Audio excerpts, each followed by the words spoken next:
Dia masih memanfaatkan kebebasan pers. Ya, sampai hari ini masih memanfaatkan kebebasan pers. Buktinya tiap ILC beliau bisa ngomong apa aja gitu. Sekarang saya uji coba. Coba saya uji. Nah, ayo kita saling uji. Oke, saya uji ya. Oke. Boleh nggak ucapan saya tadi saya ucapkan di Metro TV itu?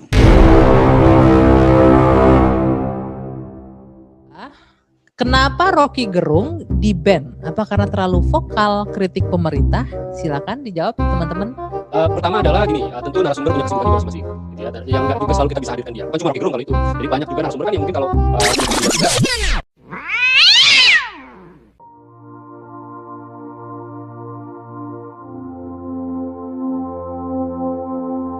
You came into power and you promised to clamp down on corruption.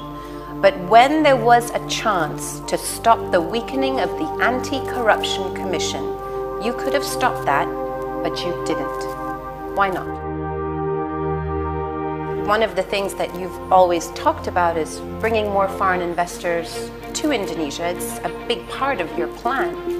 But some that we've talked to say that when they see the weakening of the Anti-Corruption Commission, they get concerned that maybe you're not as committed to democracy and clamping down on corruption as you said you have been in the past.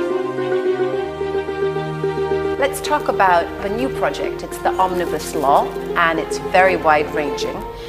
It's meant to attract foreign investment. What's the vision behind this? You're already facing resistance with this Omnibus Law. Unions don't agree with you. They say you're not protecting workers' rights. Environmentalists don't agree with you. They say that you're giving the country away to big business. Do you really think you can push this through? How much do you also focus on things like human rights, democracy, the environment? Are those issues important to you too? Now some people say that under your watch, Indonesia has become less tolerant, minorities are not being protected, and that people and press freedom isn't as free as it should be in a democracy. What about press freedom in Papua, for instance?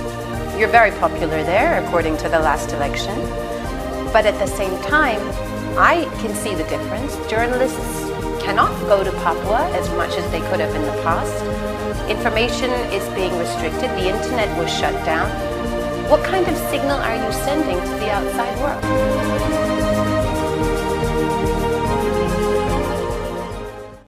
Is Indonesian democracy different from other kinds of democracy? Ya, berbeda.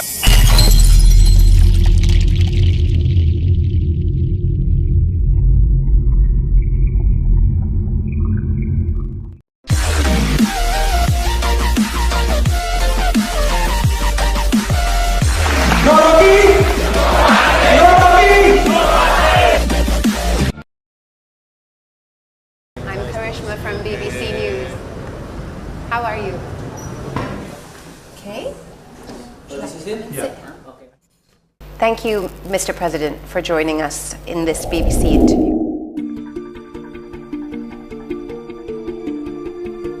I'd like to start by talking to you about the corruption. You came into power and you promised to clamp down on corruption. But when there was a chance to stop the weakening of the Anti-Corruption Commission, you could have stopped that, but you didn't. Why not? Saya kira itu inisiatif dari DPR. Itu inisiatif, undang-undang itu inisiatif dari DPR, inisiatif dari parlemen. 9 fraksi yang ada di parlemen semuanya setuju. Harus dilihat politiknya, jangan hanya dilihat yang berkait dengan korupsinya. Ini posisi ini yang harusnya masyarakat tahu bahwa ini inisiatif DPR, bukan inisiatif pemerintah.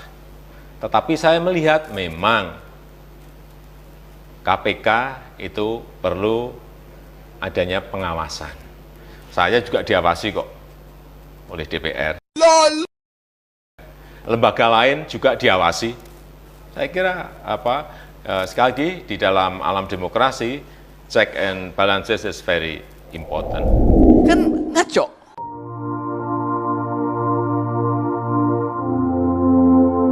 KPK itu dibuat sebagai peralatan presiden untuk memberantas korupsi. Itu dulu dalilnya tuh. Kenapa begitu? Karena dua peralatan yang ada itu nggak berfungsi, dibikin alat baru namanya KPK tuh. Jadi dia memang peralatan presiden.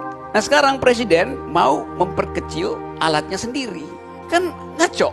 Dikasih alat untuk memberantas korupsi, dia potong kemampuan alat itu tuh. Presiden akhirnya nggak ngerti apa yang disebut independensi dari si KPK tuh. KPK independen terhadap lembaga lain yang punya potensi mencampuri. Tapi dia tetap peralatan presiden. Asbabun-nusulnya begitu kok. Imperatif etis KPK ada pada penerimaan rakyat terhadap KPK tuh. Jadi mestinya presiden membaca legitimasi itu pada rakyat. Karena itu disebut sebagai extraordinary crime. Sekarang dianggap itu bukan extraordinary crime, itu serious crime. Memang secara teknis serious crime. One of the things that you've always talked about is bringing more foreign investors to Indonesia. It's a big part of your plan.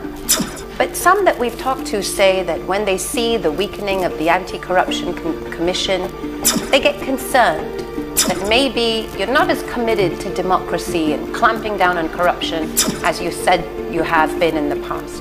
Enggak, saya kira enggak seperti itu. Enggak seperti itu.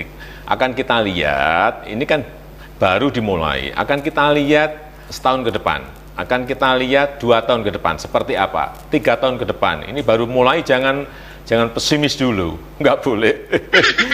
Kita harus tahu bahwa itu memang produk inisiatif dari DPR. Kita lihat, kalau memang nantinya itu dianggap melemahkan KPK, ya bisa dilakukan review di DPR. Kalau DPR tidak melakukan, bisa juga dilakukan perpu oleh Presiden. Saya kira ini ada banyak pilihan-pilihan, ya, tapi ini kita lihat berjalan ini dulu. Jangan baru KPK, baru bekerja sebulan 2 bulan sudah diberikan komentar yang pesimistis. Saya kira nggak fair. Jadi kekompakan apa yang Anda lihat di istana dan juga parlemen untuk kasus ini? Kompak karena takut dia akan makan pemiliknya sendiri tuannya tuh.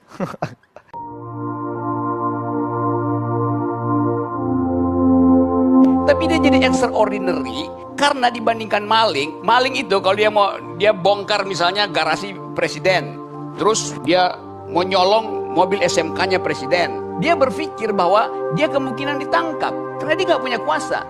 Jadi dia masih menghitung saya bisa ditangkap. Dalam korupsi terbalik, dia tahu dia tidak mungkin ditangkap karena dia surplus kuasa tuh. Karena itu extraordinary. Itu masalahnya tuh. Karena statementship, kenegarawanan itu tidak dimunculkan, orang akhirnya permisif terhadap korupsi itu. Karena nggak ada contohnya kan. Presiden ngibul, didiamin. Jadi akhirnya orang tiba pada semacam keadaan anomi, tidak ada nilai di dalam masyarakat itu. Dalam keadaan tidak ada nilai, yang mampu untuk memanfaatkan kekuasaan adalah para koruptor. So if you felt that the Anti-Corruption Commission was not as strong as it could be, are you saying that you would consider putting in place regulations to strengthen it? Ada beberapa alternatif saya sampaikan. Ini sudah di judicial review di Mahkamah Konstitusi pertama. Kalau nanti dikabulkan berarti bisa selesai. Yang kedua, dengan review oleh DPR juga bisa dilakukan. Yang ketiga juga dilakukan bisa perpu dari Presiden kalau itu dalam keadaan yang genting. Saya kira opsi-opsi itu ada kok. Ini sekali lagi ini demokrasi. Kalau Anda tanya harapan, mari kita mengheningkan cipta untuk duka cita baru ini, yaitu wafatnya KPK. Memang KPK ya punya banyak kelemahan. Kadang-kala mengadili atau isunya dimunculkan karena ada tuntutan keadilan jalanan, street justice itu. Oke. Tapi mungkin itu udah teknik. Nah saya ingin agar supaya biarkan KPK menemukan sendiri cara dia mengefektifkan peralatan pemberantasan korupsi itu. Kan dia akan specialize nanti kan di dalam soal-soal tertentu. Kita belajar dari evolusi KPK menemukan kapasitas dirinya sendiri itu. Jangan diintervensi dengan apalagi mengurangi kemampuan dasar. Seluruh peristiwa semacam ini itu akhirnya akan terlihat jelas ketika seseorang mengakhiri kekuasaannya nanti itu. Dia mau diingat sebagai apa gitu. Pak Jokowi mau diingat sebagai apa gitu. Karena nggak ada sinyal yang betul-betul otentik dari beliau. Let's talk about the new project. It's the Omnibus Law, and it's very wide-ranging. It's meant to attract foreign investment. What's the vision behind this? Kita ingin pertama menyederhanakan perizinan. Kita juga ingin menyederhanakan birokrasi. kita ingin kecepatan, sehingga diperlukan sebuah harmonisasi undang-undang, sehingga muncul kecepatan itu, muncul kecepatan pelayanan, muncul kecepatan dalam membuat kebijakan, sehingga Indonesia akan bisa lebih cepat dalam setiap merespon perubahan-perubahan dunia yang ada. Dan kita ingin melayani investor secepat-cepatnya, baik investor lokal maupun investor dari negara lain. Saya kira arahnya ke sana. Nah, memang isinya adalah manjakan investor, manjakan investasi. Konsekuensinya apa? Dua. Satu, tekan upah buruh. Dua, rusak lingkungan. Tekan upah buruh, rusak lingkungan. Selesai. Kalau kita baca pandangan filosofis di depan itu, dikatakan di situ bahwa undang-undang ini didasarkan pada pasal 27 konstitusi yang bunyinya setiap warga negara berhak atas pekerjaan dan penghidupan yang layak. Setiap warga negara. Isinya undang sebanyak mungkin tenaga kerja asing. Anda lihat kontradiksinya. Konstitusi bilang setiap warga negara berhak atas pekerjaan yang layak. Sekarang undang itu rubah, setiap warga negara asing berhak atas pekerjaan yang layak. Jadi logikanya begitu kan jadi. But you're already facing resistance with this omnibus law. Unions don't agree with you. They say you're not protecting workers' rights. Environmentalists don't agree with you. They say that you're giving the country away to big business. Do you really think you can push this through? Dalam negara demokrasi saya kira wajar. Ada yang setuju, ada yang tidak setuju. Ada yang senang, ada yang tidak senang. Biasa, saya sudah mengalaminya sejak wali kota, sejak gubernur dan presiden. Jadi saya anggap itu biasa dalam alam demokrasi, di negara demokrasi. Kalau ada misalnya masukan mengenai hal-hal yang berkaitan dengan lingkungan, ya itu akan kita jadikan untuk masukan. Mengenai juga tenaga kerja juga kita jadikan sebagai masukan. Nanti akan saya sampaikan kepada DPR, kepada parlemen, bahwa ini ada komplain seperti ini, ada komplain seperti ini. Saya kira dalam alam demokrasi buat saya biasa. Yang paling penting kita bisa mengelolanya dengan baik. So you think the omnibus law, you'll pass it this year? Perkiraan saya maksimal 6 bulan setelah ini selesai. Kalau perencanaan ekonomi didalilkan dengan Pancasila, maka prinsipnya keadilan sosial bagi seluruh rakyat Indonesia. Nah, sekarang kita uji, Omnibus Law itu seharusnya menghasilkan keadilan bagi seluruh rakyat Indonesia. Setelah diuji, ternyata dari 1.700 pasal itu isinya cuma 2. Satu soal upah buruh yang ditekan, yang kedua izin untuk mengeksploitasi lingkungan tanpa AMDAL. Jadi keadilan buat siapa? What else is an important priority for you in Indonesia as a president? Dalam periode yang kedua ini, saya ingin fokus, saya ingin konsentrasi kepada pembangunan sumber daya manusia, vocational training,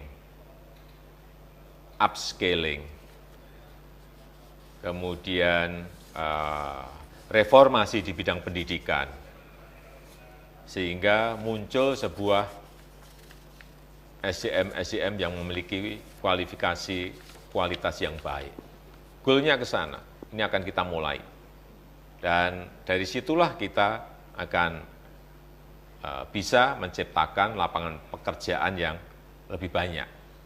Karena masih ada 5,2% pengangguran di Indonesia, kurang lebih 7 juta. Yang ini harus menjadi pemikiran dari pemerintah yang saya pimpin. Ruang kosong apa yang terjadi? Di mana ruang kosongnya? Ruang kosong ada di otak kepala negara.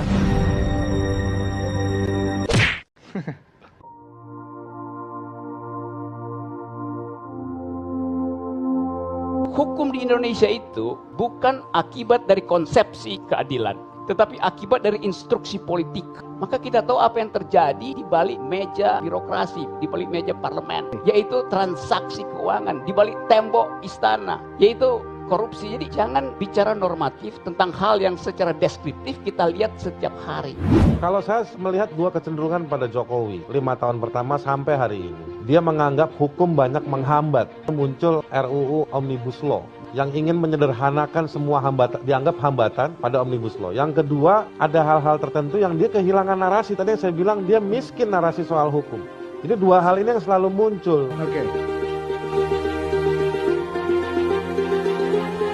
You say that you are focused on the economy, unemployment. How much do you also focus on things like human rights, democracy, the environment? Are those issues important to you too? Kalau saya bekerja itu memang fokus. Saya tidak mau kerjain semuanya. Ini negara besar. Fokus dulu. Dan ada prioritas. Periode pertama saya fokus di infrastruktur. Periode kedua kita fokus pada pembangunan sumber daya manusia. Mungkin nanti setelah itu lingkungan, inovasi, kemudian hak asasi manusia, ya, kenapa tidak? Tapi nggak bisa semuanya dikerjakan. Bukan tidak mau, tetapi memang saya senang kerja fokus, saya senang kerja prioritas. Dari awal memang rejim ini tidak punya bukan sekedar nyali, tetapi pengetahuan tentang apa itu hak asasi manusia. Ide HAM itu di luar kepentingan rejim ini. Apalagi ditegaskan bahwa demi pertumbuhan ekonomi boleh halangi HAM, boleh hentikan demokrasi. Kasarnya begitu tuh. Ngapain kita tiba pada satu kesimpulan yang fatalistik? Padahal presiden diminta untuk menyelesaikan soal. Tidak mungkin dia menyodorkan dirinya untuk dikunci gitu, kecuali sebagai maling atau sebagai orang gila. Dari sisi politik misalnya presiden bernegosiasi dengan orang-orang seperti Prabowo, Wiranto. Dari sisi bisnis misalnya presiden berurusan dengan perusahaan-perusahaan sawit, tambang yang rusak dan menghilangkan hak asasi banyak orang dan di banyak tempat. Presiden itu dia dilingkupi dengan kewajiban. Jadi kewajiban untuk melindungi, memenuhi, dan menghormati. Itu SBY itu dulu. Nggak bisa. Jadi dia harus menyelesaikan pelanggaran-pelanggaran yang terjadi sebelum dia. Dan yang kedua, ada banyak pelanggaran HAM yang terjadi di zamannya dia. Lutfi misalnya. Yang kedua, Novel Baswedan. Yang ketiga, Munir. Saya tambahkan lagi mendiskriminasi di Papua. Nah, ini adalah nama-nama kasus yang tidak diselesaikan oleh Jokowi sebagai presiden. Respon presiden kalau soal hak asasi manusia lamban sekali, lebih lamban daripada kura-kura. Beda ketika presiden harus menjamu para investor yang begitu cepat dan cekatan. Sampai ketika dia terbata-bata berbahasa Inggris pun, dia nekat ketemu orang-orang itu. Tapi ketika sama-sama bahasa Indonesia, di depan istana, dia nggak mau nemu. Now some people say that under your watch, Indonesia has become less tolerant, minorities are not being protected, and that people and press freedom isn't as free as it should be in a democracy. Ya, sekarang juga Karisma bisa lihat di depan istana itu tiap hari ada demo, dan itu biasa, itu demokrasi. Masyarakat Indonesia juga penuh dengan toleransi, moderat, dan senang dengan demokrasi. Demokrasi dengan Islam juga saling mengisi. Dan supaya tahu, di Indonesia itu semuanya pilihan langsung oleh rakyat. Apa yang kurang dari demokrasi Indonesia? Bahwa ada yang intoleran, bahwa ada yang namanya konflik kecil-kecil. Ini negara besar yang memiliki keberagaman. Ada 714 suku yang ada di Indonesia, ada 1.100 lebih bahasa lokal yang kita miliki. Agama yang berbeda-beda. Ya kalau ada gesekan kecil saya kira normal. Ada satu mahasiswa meninggal dalam peristiwa politik genting tuh. Dan gak ada breaking news dari istana tuh. Namanya Randy, 21 tahun. Yang mestinya ada di kepala presiden. Dia ucapkan, dia bisa stop pertemuan soal Perpu tadi dengan 41 tokoh, kita heningkan cipta. Enggak tuh.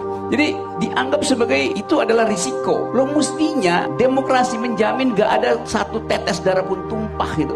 Karena kita percaya pada argumentasi itu. Masih datang dengan argumentasi. Kenapa mesti dihalau dengan water cannon? Gas air mata. Padahal saya tahu di istana itu berlimpah mereka yang mengerti soal hak asasi manusia. Yang asal usulnya adalah civil society, aktivis-aktivis HAM itu. Mestinya mereka yang tampil bertemu dengan mahasiswa itu. Nggak ada satupun yang wajahnya bisa gagah berani untuk mengucapkan dalil-dalil hak asasi manusia. Karena kuyu semua di depan tatapan mata jenderal tuh. What about press freedom in Papua, for instance?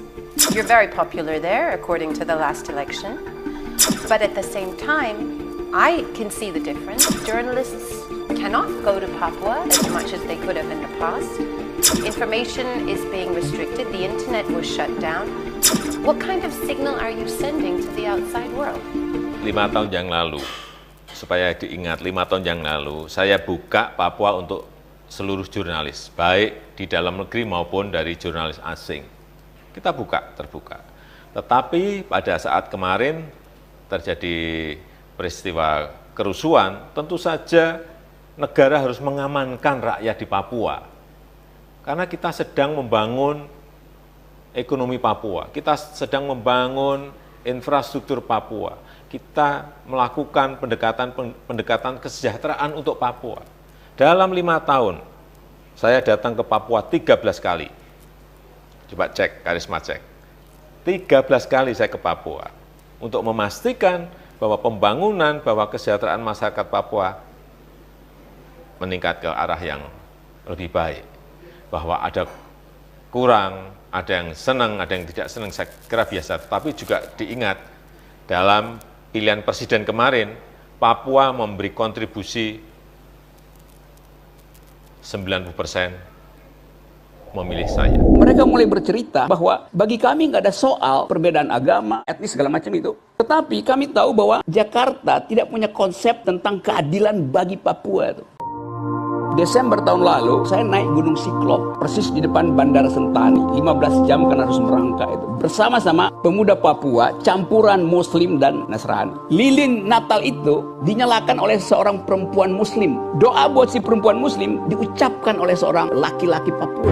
Cara berpikir itu mesti dipindahkan. Sekedar menerangkan soal teknis pembunuhan, harus dipindahkan menjadi problem internasional melalui pintu hak asasi manusia. Orang Papua itu memerlukan politics of recognition, bukan distribusi, bukan disogok dengan jalan tol. Dia nggak perlu itu. Karena tadi ada past memory, politics of fear di belakang itu. Dialektikanya adalah orang yang pernah punya trauma dengan kekerasan. Dia politics of memory-nya itu berharap ada yang lain. Politics of hope, justice, human rights. Itu pemerintah buta huruf terhadap narasi itu. Terima kasih.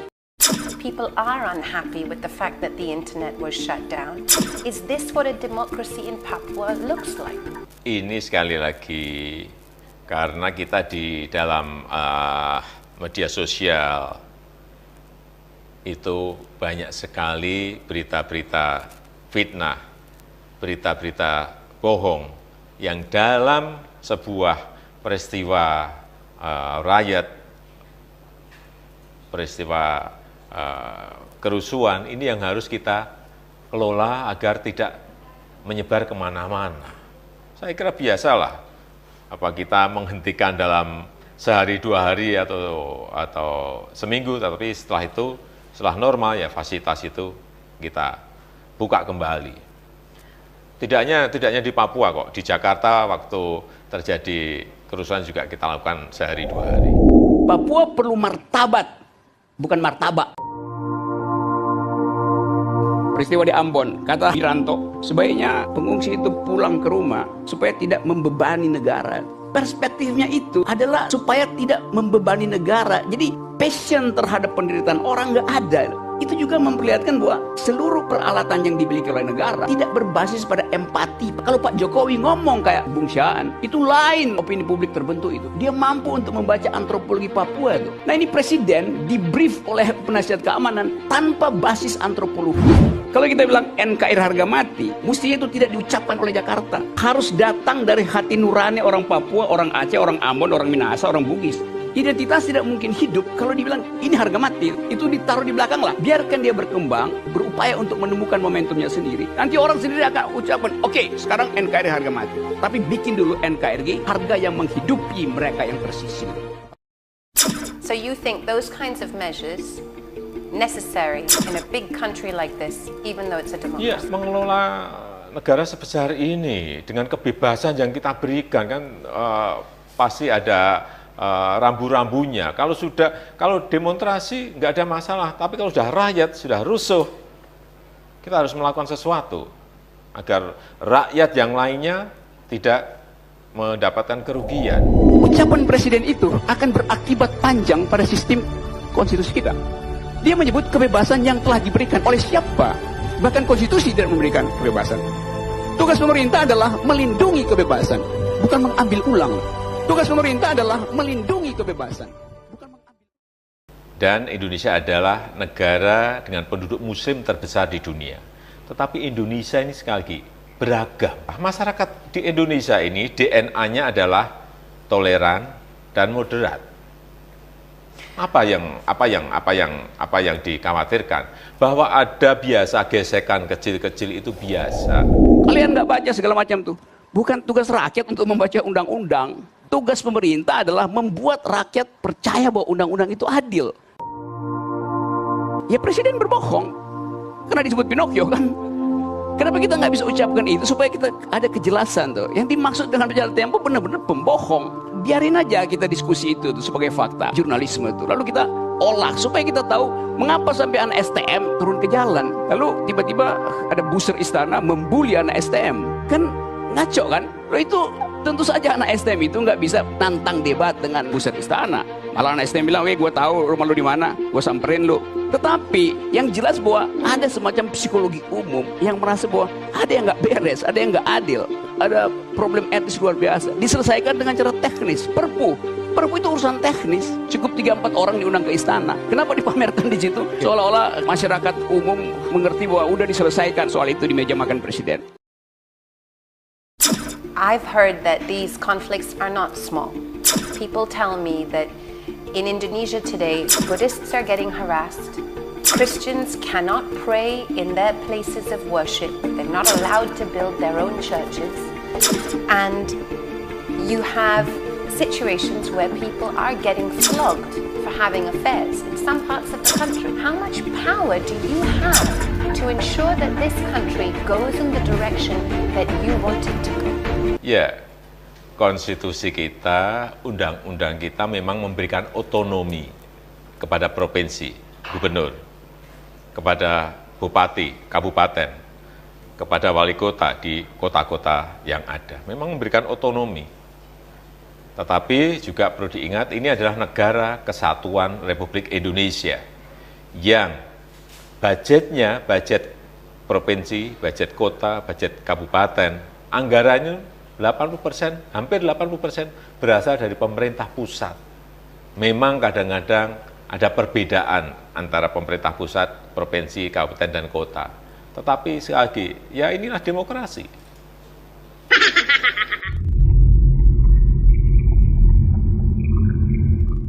Demokrasi Indonesia. Demokrasi Indonesia. Kalau misalnya ada buzzer-buzzer yang menyerang orang-orang yang mengkritik pemerintah, itu masalah nggak? Itu ujaran kebencian nggak? Bisa masuk ujaran kebencian juga kalau memang melampaui dari lisan-lisan yang tidak diperbolehkan. Nah maksud saya begini, intoleransi kalau dia tidak diekspresikan, tidak dalam bentuk tindakan, itu dalam pikiran, dalam hati, atau mungkin dalam dengkulnya seseorang itu. Terus kita mau menghukumnya gimana? Diukurnya dengan celana cingkrang. Kali aja tuh barang itu, dia celana cingkrang karena udah ada pertumbuhan tuh badannya. Atau karena celananya kena cuka. Sekarang maksud saya begini. Is Indonesian democracy different from other kinds of democracy? Ya berbeda. Demokrasi di Indonesia tidak harus selalu berbeda atau benturan, enggak. Demokrasi di Indonesia setelah ada rivalitas di pilihan presiden, saya dengan Pak Prabowo sekarang dalam satu koalisi, Pak Prabowo pun sekarang menjadi Menteri Pertahanan. Di Indonesia bisa seperti itu. Di negara lain mungkin sulit, tapi inilah Indonesia. Demokrasi Indonesia adalah demokrasi Pancasila. Demokrasi gotong royong. Rusaknya 112%. Pemburukan integritas itu. Karena ada duel habis-habisan sepanjang 6 bulan tentang politik, dan kita mengandaikan bahwa di belakang duel itu yang disebut kompetisi politik ada dua sudut pandang yang bertengkar secara diametral antara Prabowo dan Pak Jokowi itu. Orang berharap ujung dari kompetisi itu adalah persahabatan sesama warga negara, tapi bukan persahabatan politik. Jadi tetap negara baik-baik aja, warga negaranya berakrab-akrab, Tetapi elitnya jangan ada yang masuk dalam kekuasaan tuh. Karena yang terjadi justru sebaliknya, elitnya masuk, keakraban bernegara tetap rusak. Jadi sebetulnya itu memerosotkan harapan kita untuk menghasilkan demokrasi yang bermutu. Dengan segala macam argumentasi demi bangsa, macam-macam itu, tapi poinnya elit gagal melihat bahwa mengakrabkan warga negara lebih baik daripada mengakrabkan elit di dalam kekuasaan.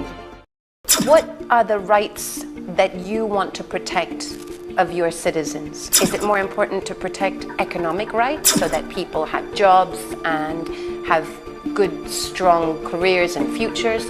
Or is it also about protecting their religious rights, their human rights, and their environmental rights? Ya, keinginan kita ingin melindungi semuanya. Kita baru memberikan prioritas pada yang berkaitan dengan ekonomi, karena rakyat memerlukan pekerjaan, rakyat memerlukan ekonominya tambah sejahtera. Negara, pemerintah yang gagal menginvestasikan etika adalah pemerintah yang kumuh, pemerintah yang kehilangan hak untuk meneruskan sebuah kekuasaan. But let me ask you about your choice of running mate in this election. You chose a Muslim cleric, elderly Muslim cleric, Maruf Amin, to be your vice president. To a lot of people, that said that you were going down a more Muslim way of governing, that you were going to become more conservative, you were courting the Muslim vote. Ya, dalam strategi politik seperti itu kan biasa.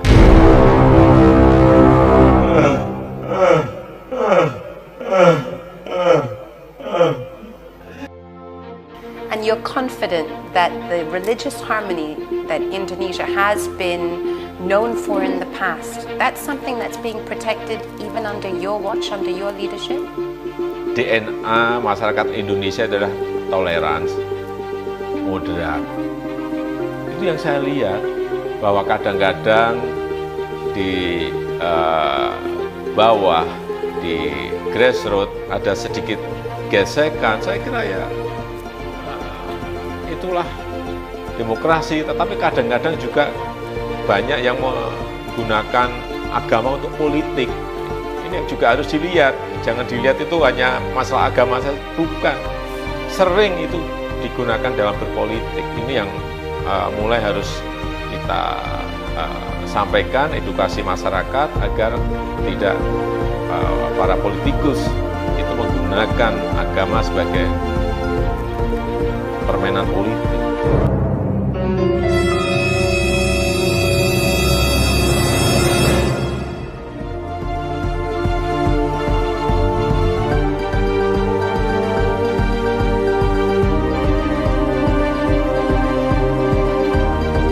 Ya, dalam strategi politik seperti itu kan biasa. Sering itu digunakan dalam berpolitik. Ini yang mulai harus kita sampaikan, edukasi masyarakat agar tidak para politikus itu menggunakan agama sebagai permainan politik.